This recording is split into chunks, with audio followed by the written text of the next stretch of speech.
what you hate, what you can't stand, what you want to walk out of, what you want to give up on. There is somebody out there that would die to be in your position. And so here's what I need you to ask yourself.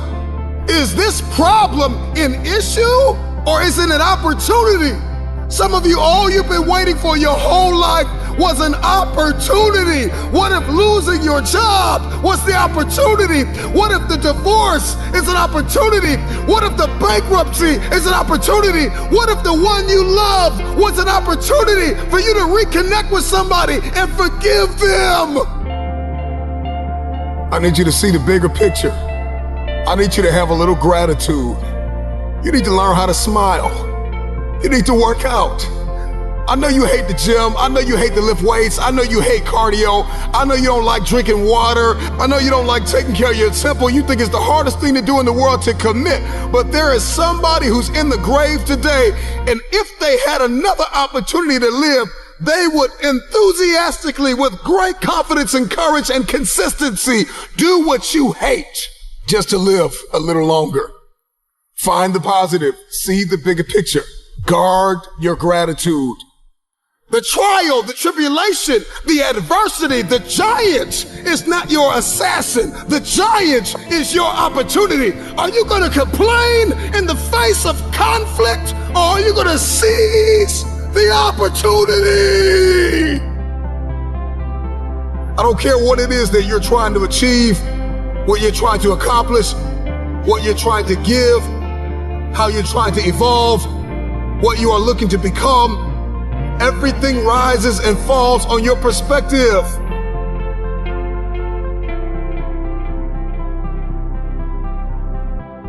Stop complaining about the jealousy and the envy and the backbiting and the person that gave up on you and the person that wasn't present and the person that lied to you and the person that attempted to manipulate and control. I'm not weary, I'm wiser. I'm not toxic, I'm triumphant. I see this thing differently. This season that you've entered into did not come to break you. It came to build you into the man or woman God has destined you to be. Change your perspective.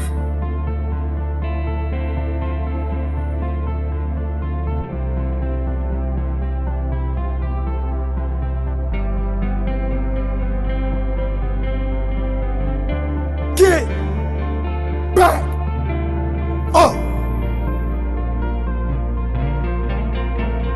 So from this day forward, 365 days together. No, we can't do it alone, but together we can. Together we can motivate this country. We can motivate this world. Let's love our brothers and sisters. Let's feed the poor. Let's show the world what a true king and queen is. Together we will rise, together we will fight. And if God says, together we will fall. Let's be phenomenal today, kings and queens. This was only the beginning. Because this life is not done with you. Your dream is not done with you. Mistakes turn us all into winners. Mistakes turn us all into perfections. There's going to be days when it seems like it will never happen. The dream will never manifest. The money will never come. The cars will never come. But you gotta fight for something more than material. You gotta fight for the baby that lays in your soul, that burns your chest. Because if you don't feel this fire, then it's not a dream.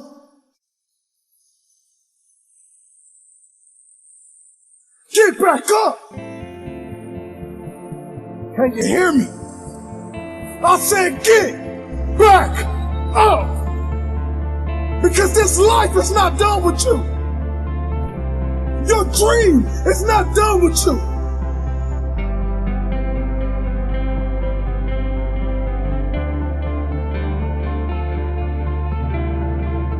See, many of us believe that we don't have what it takes.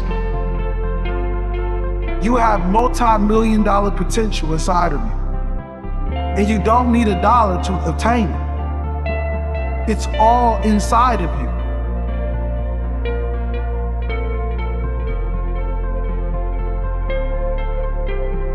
So some of you like me, I ain't have my daddy. Right, I'm from Chicago, South Side. I had my father in my life. I don't know who my grandfather is. My mom got pregnant with me at 17 years old. I didn't have the people in my life that were supposed to be in my life, so I made some stupid decisions, dropped out of high school, homeless, living in abandoned buildings, eating out of trash can. I promise you, if a speaker came, I was like some of y'all, I wasn't saying nothing. But guess what happened? Guess what happened? Yup, one day I got a why. Got married, I had a son, and everything changed for me. That's why I'm asking you, who do you love? So when people ask me, E.T., why you get up at 3 o'clock in the morning? Why you putting videos up every day at 3 o'clock in the morning on Instagram? Number one, because I want to be the best that ever done it. Like, I honor my craft. I want Dr. Martin Luther King to look at me and go, that's it, kid. I want Malcolm X to look at me and go, that's it, kid. Just like you got the Hall of Fame in basketball, I want to be the Hall of Fame in speaking. I want all the greats to look at me and go, that's it right there. Number one, I'm competing against everybody else in the world. I'm not mad at them, I'm not against them, but when you number one, you don't have to negotiate with your check. I remember when I was like number 25 or something, they would be like, okay, you got to fly here, you got to fly. Now I tell people how I fly. I tell people where I stay, where I don't stay. So number one in the world, what happened? One day I woke up and was like, I got to do this for my wife. Like, I don't know what happened, but she called me like, yo, E, I'm lost. I'm like, what you mean we lost? We live in Lance. You can't be lost. She's like, I'm lost. I got a brain fog. Took her to the hospital, found out she had MS.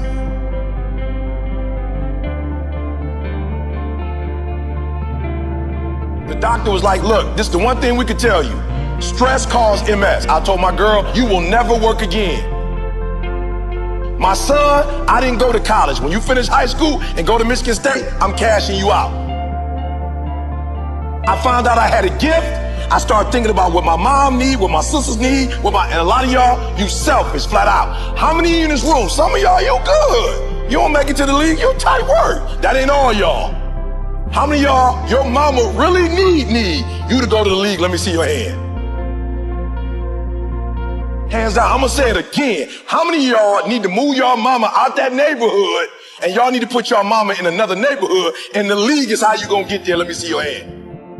So what I'm trying to tell you is, while you playing, it might be some cats in the league who really are going or who do come from privilege and you like thinking you them. I promise you, I ain't stupid. I ain't Tony Robbins. I don't come from where he come from. I don't come from where Kiyosaki come from. I don't come from where Zen came from. My mama barely finished Dunbar. I'm from the south side of Chicago. I ain't had no safety net. You acting like if you don't make it to the NBA, you got like some second opportunity that's gonna pay you $100 million. How many of y'all in the room right now, your mama got a safety net? Other than you making it to the league, you got another way where you about to make $100 million. Let me see your hand real quick. For real, because that's what you acting like. Now if your parents got that, hey, you good. But some of you, your mama ain't got that. So when you hoop from now on, I don't want you to see basketball. I want you to see your mama getting out the hood. So every time you get your handle straight, your mama is that closer to doing what? Every time you get your character straight, you heard what the man said. He said if they got to choose between the two of y'all, they not choosing the snotty-nosed dude who think he everything, who don't speak to people. You know when they always pick me, I always ask, why y'all pick me and not the other speakers? They say, because you easiest to work with. Because when you come, you don't talk down on nobody. You clean up behind yourself. He just said, I'm a grown man. They say you clean up behind yourself. You don't cause problems, E. Number one, this is not about basketball. This is about who? Yourself, and then who? Your family. So the days you don't feel like working out, it's easy. How do you get motivated? How you get pumped up? You think about mama and that feeling on draft day. And which one is more important? You get some rest or mama coming to the draft? I'm just being real. Which one is more important? So somebody locking you down, you trying to score and they locking you down. Like in your mind, you got to go, uh-oh, this ain't just about me getting locked down. This is about mama not having what? This mama not having what? Food. So at halftime, when coach go back over the stuff, when you come out, what you got to do? You got to kill. I just told y'all, this how my man eats. This how my grandkids gonna eat. He doing his own personal thing. This how we eat. This ain't no motivational presentation. This how my mama eat right now. This how my wife never have to go to work again. This how we live on the West Coast and on the East Coast. And I ain't no baller. And I ain't making millions of dollars. But my gift is making room for me. Every time I get on 3 o'clock in the morning, I'm killing them.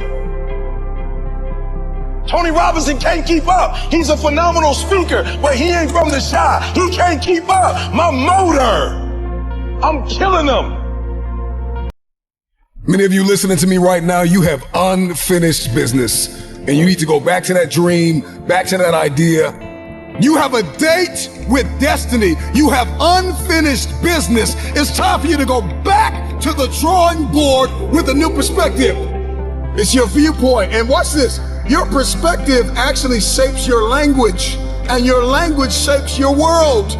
And so if you don't start thinking right, you're not going to talk right. And if you're not talking right, you're not going to experience the world that you see in your head. I don't know who God has called you to become, but what I can tell you is if you keep seeing it the way you have seen it, you will never become it. Everybody wants next level. Everybody wants wealth and influence, and everybody wants to be this esoteric novelty. But listen to me, you will never experience any of this showing up in your next season with the same viewpoint.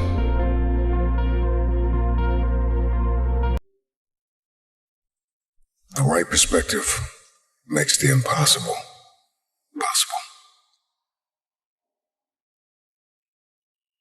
Instead of the path of least resistance, I started choosing the path of most resistance to prepare myself for the journey that was coming my way.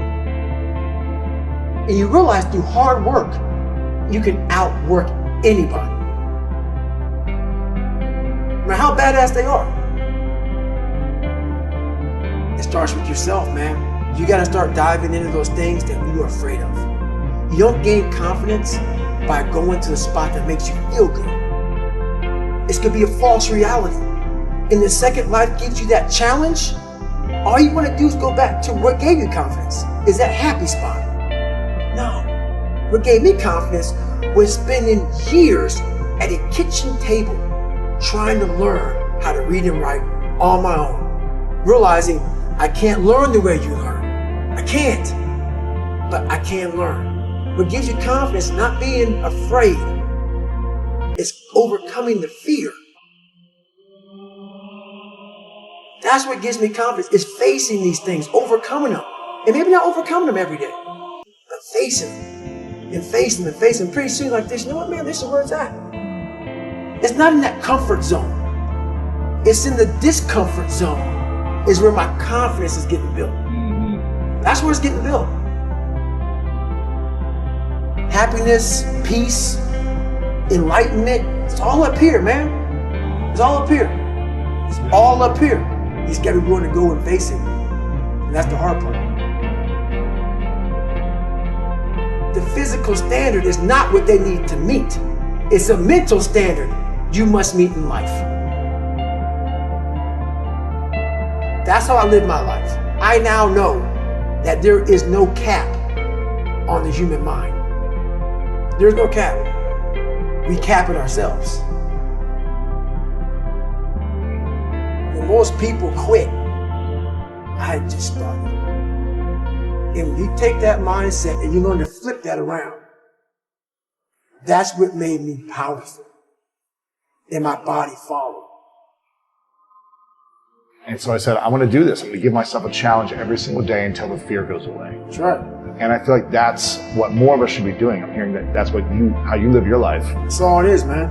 And it helps me feel so much more confident. When you overcome that fear of saying this doesn't have control over me anymore, that's right. It's like you can be at so much more peace. A lot of us speak in hollow words. I used to speak in hollow words. I don't do it anymore. Everything that comes out of my mouth has substance. It's real.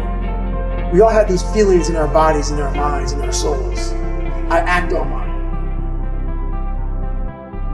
A lot of us who are afraid of something, we allow our minds to choose the path of least resistance, so we go a different route. And I'm afraid of something that's telling me you must do that. Life is one big mind game, and you're playing it with yourself. You cannot lose perspective of where you've come in life.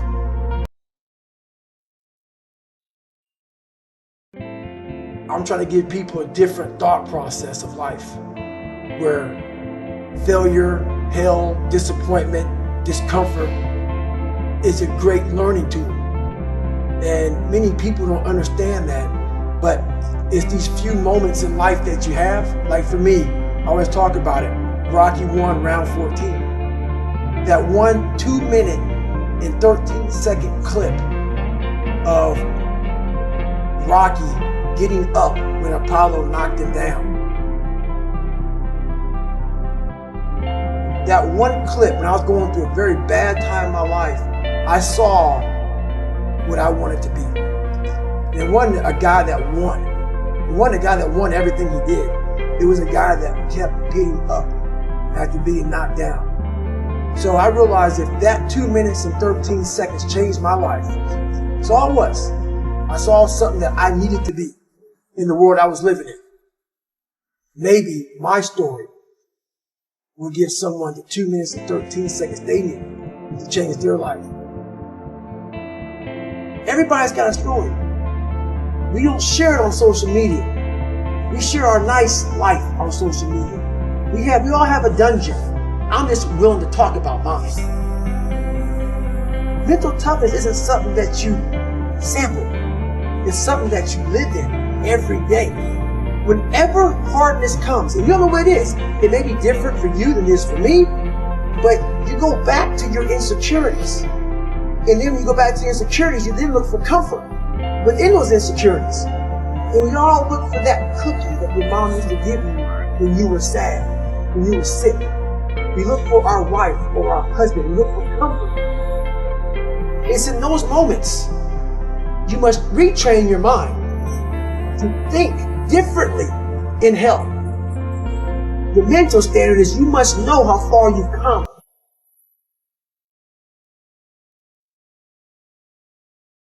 I walk in a room now and I know the hours and years and decades I put into David Goggins. That's something, it's not on the wall. It's not a trophy on the wall. It's not a medal on your neck.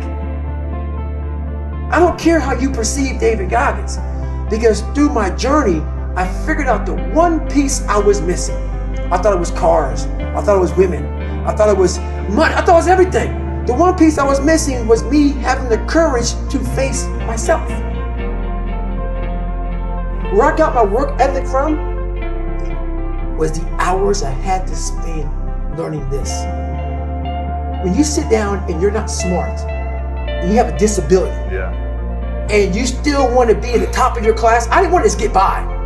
When I realized that I can learn through hard work, and I can beat the valedictorian in school, but I got put in 10 hours more a day than he does.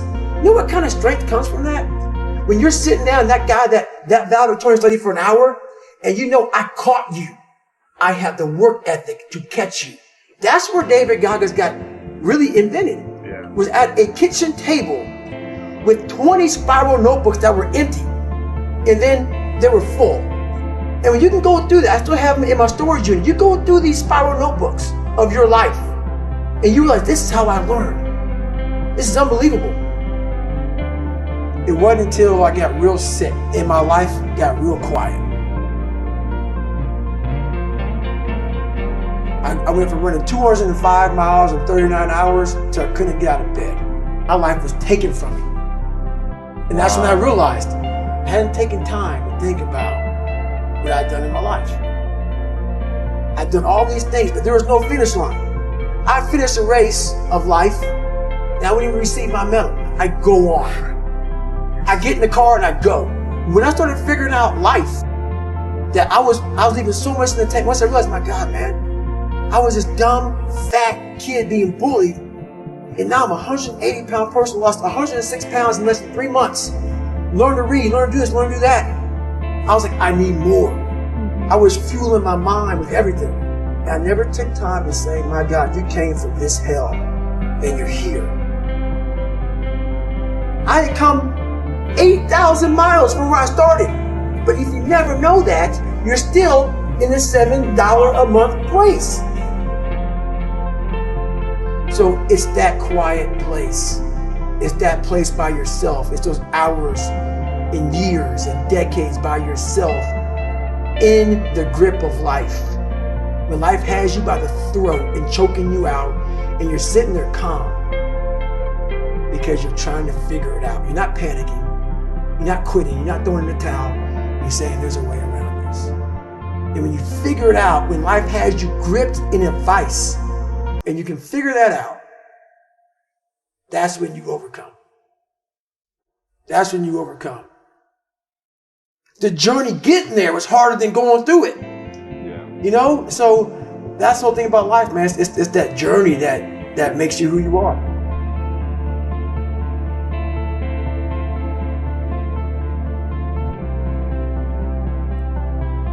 When I was working with my professional athletes, it required me to do a lot of traveling. And this story gets me every time. So when people say, it didn't hurt, it still hurts. I was packing for a trip. My daughter walks into the room. She says, Dad, why do you travel so much? I said, sweetheart, this is how I provide for the family. This is how I take care of you and Mom. This is how I put food on the table. She looks at me, says, Daddy, if I eat less, will you stay home more? Now people would think, in a fairy tale, or most people would say, I unpacked my suitcase, I'm not going to take this trip, right, let's go grab some ice cream or let's go out. I kept packing. Why? I had to set an example for her early of what it meant to win and what you have to leave behind sometimes in order to pursue what's unique to you. And I wanted her to understand this is who I am. And I want to set an example for you. I had a conversation with her later on to tell her why I did all those things. And in the middle of the conversation, she stopped me. She goes, I get it. I understand. She saw the results. She saw how it brought us closer together. She understood my dedication to my craft and what it took to excel and what it took to be different and what it took to stand by unpopular decisions, knowing that every successful person that I've met, every successful person that I know had to make those decisions over and over again. There are things that are going to have to take a back seat. You're going to have to leave a lot of things behind.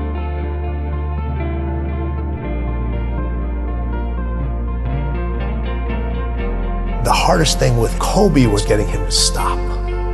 Yeah, okay, take a break, rest. Yes. Take the day off.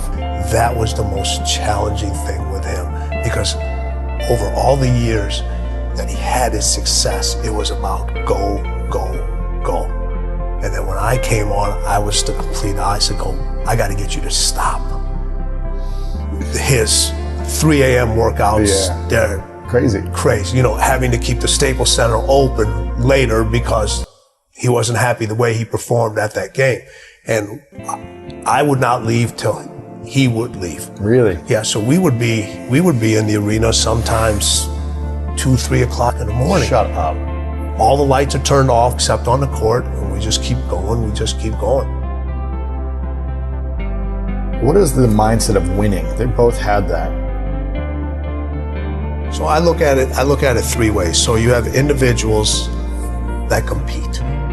You know a lot of people that compete. Yeah. You know, we all know how to compete. Everybody knows how to compete. You don't forget how to compete. We just decide not to anymore. But a lot of people compete just to finish. Then there's individuals that win, but they only win one time. It's easy to win and then never win again. And then there's people that win and winning. You can't come back the same. Cannot come back the same. You have to come back different. You have to come back better. Winning wants you to be different. Winning requires you to do different things. Winning requires you to think in a different way. Winning speaks its own language. Winning has its own way of recognizing you. Winning wants you to write your own story. Stop looking for steps. Those steps are infinite. Find your own path to winning. Because as the late, great Kobe Bryant said, winning is everything. I heard a story one day about Muhammad Ali. And Muhammad Ali was this amazing boxer. And I'm pretty sure everyone knows who Ali is. You're supposed to know. He's one of the greatest. He is the greatest of all time. One of my favorite athletes. He had a fight in Johannesburg, Africa with George Foreman. It went 8 rounds. And for the first round, George Foreman beat him up pretty bad. He hit him with body blows. He was literally lifting Muhammad Ali off the ground with these blows. But as the fight went on, the crowd started to count Muhammad Ali out. They started to believe that it wasn't possible for him to stay this champion. But Muhammad Ali had other plans. He had other intentions. Around the 8th round, when Muhammad Ali thought he was weak and he was getting ready to fall and he was tired, the champion came out.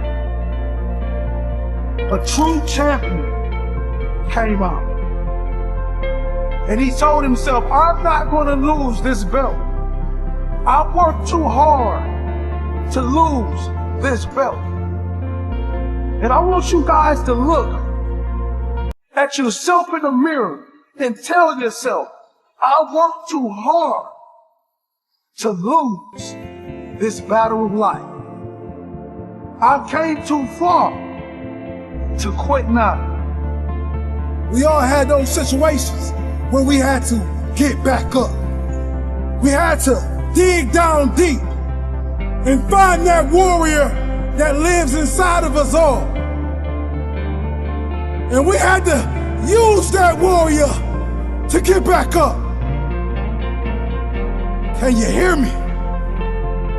I said get back up!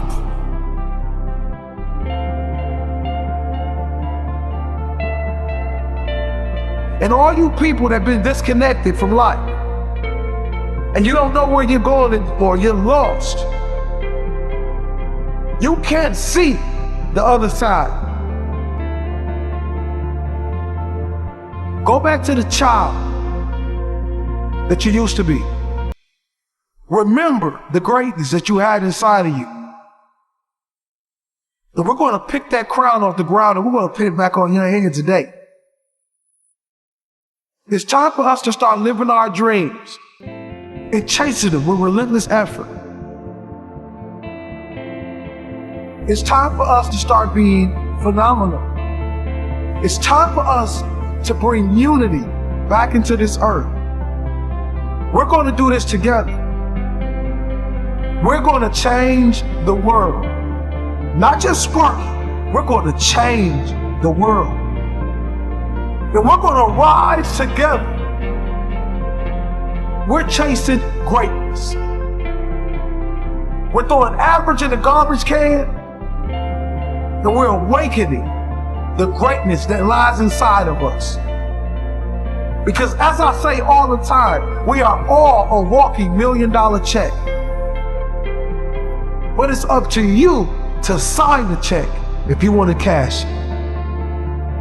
We will fight, we will claw together. And we all have special pieces that if we bring together, we can never be stopped. We're going to speak for the underdogs. We're going to speak for the people who have no voice. It's time to rise. It's time to live. It's time to get what we deserve. If you don't get up when the count is at 9, you don't want it enough. It's time to stop listening to the outdated version and living in the now version. Your story is your story. Your journey is your journey, and it's always going to be different. Go to where there's no path that you betray. Let's be phenomenal. One is okay, but a nation is unstoppable. Keep being inspirational. Keep being beautiful. Keep being driven. Keep fighting for your dreams.